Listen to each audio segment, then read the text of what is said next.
Hello दोस्तों, Harish Shetty chartered accountant and motivational speaker का नमस्कार। आइए आसानी से समझने की कोशिश करें।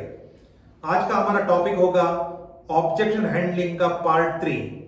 One of the objection is कि आपका इंश्योरेंस कंपनी की जो पॉलिसीज है उसका रिटर्न्स बहुत कम है, that is low returns on the insurance policies. उसको कैसे ओवरकम करना है। जब भी कोई प्रोस्पेक्ट बोलेगा आपका पॉलिसी का रिटर्न्स कम है या आपका पॉलिसी में कितना रिटर्न्स मिलता है, तो एडवाइजर बोलते हैं कि सर रिटर्न्स 5% मिलता है या 6% मिलता है। Never make the mistake of telling returns is 5% per annum या 6% पर एनम। जब भी रिटर्न्स की बात आएगी तो पार्टी को बोलना है sir returns depends on the time when you get the payment. अगर कोई आज पॉलिसी लेता है, 20 साल का टर्म है, अगर भगवान ना करे उसका 3 या 4 साल में डेथ होती है तो returns comes almost 500% per annum या 600% पर एनम। उसी तरह समझो 20 साल की पॉलिसी है, 8 या 9 साल में उसकी डेथ होती है, return is almost 40 to 50% per annum.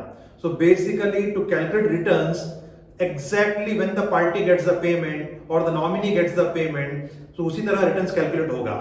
अगर हम ये मान के भी चलते हैं कि पॉलिसी की मैच्योरिटी में पेमेंट पार्टी लेती है, फिर भी नेवर से रिटर्न्स इज 5% या 6%। Let me try to explain you that. अगर कोई 20 या 21 साल का टर्म की पॉलिसी लेता है, नॉर्मली एजेंट गलती करते हैं और बताते हैं कि returns is 5% for higher age and 6% for lower age. पहली बात आपको समझना होगा, मोस्ट ऑफ द पॉलिसीज का returns are tax free. I am not saying for all the policies, but for most of the policies maturity proceeds are tax free. जो tax free policy होगी, अगर समझो रिटर्न्स 5% आता है या 6% भी आता है, दैट इज टैक्स फ्री। अगर कोई बैंक में आज 8% में भी पैसा रखता है, अगर वो 30% स्लैब में होगा तो 8% वाले को 30% स्लैब में होगा तो रफली 2.4% तो टैक्स में चला जाएगा। सो इन 8% 30% स्लैब में होगा, सो 8 में का 30% 2.4% गोस एज टैक्सेशन, तो उसके हाथ में क्या आएगा दोस्तों? अप्रोक्सीमेटली 5.6%।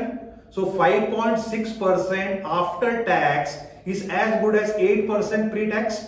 उसका मतलब अगर LIC की रिटर्न्स है, एनी अदर इंश्योरेंस कंपनी की रिटर्न्स 6% होती है, that is before tax, but यहाँ पे कोई टैक्स का चक्कर नहीं है, that is before tax after tax is same. So 6% is as good as 8.5 to 9%। अगर किसी को 8.5 या 9% भी मिलता है, उसके ऊपर उसको 30% टैक्स भरने को आएगा तो अप्रोक्सीमेटली 6% छूटेगा। यहाँ पे 6% मिल रहा है, उसका मतलब उसको बैंक में it's almost similar to getting 8.5 to 9%। वो पहली बात। दूसरी बात, अगर मैच्योरिटी तक वेट करता है तो मैं ये रिटर्न्स की बात कर रहा हूं, अगर डेथ क्लेम आती है तो रिटर्न्स विल इंक्रीज एक्सपोनेंशियली।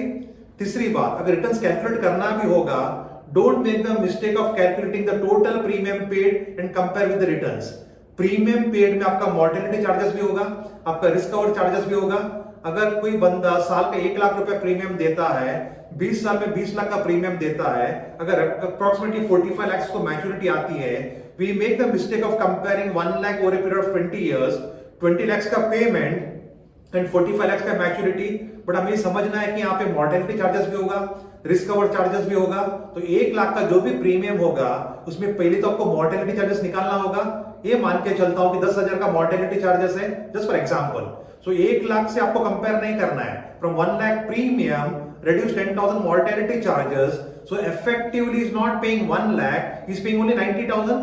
10,000 तो रिस्क कवर का चार्जेस है, तो आपको कंपेयर करना ही है तो 90,000 का पेमेंट से कंपेयर करोगे 20 साल, then compare with the maturity. तो जो आप नॉर्मली बोलते हो कि 5% रिटर्न है या 6% रिटर्न है, अगर आप मॉर्टेलिटी चार्जेस निकाल देते हो तो आपका रिटर्न जो 5 और 6% वाला लगभग 7% हो जाएगा। तो 7% वाला जो आपका टैक्स फ्री रिटर्न है, it is as good as 10% in the bank. So that means your insurance company is not giving a low returns, it is giving a quite reasonable, quite decent returns. But ये आपको सब चीजें आपको party को समझाना होगा। दोस्तों, I hope you understood the concept कि पार्टी को क्या समझाना है when they say returns are low. If you like this topic, please like the channel, subscribe the channel। जी हाँ, घंटी बजाना मत भूलिएगा। Thank you.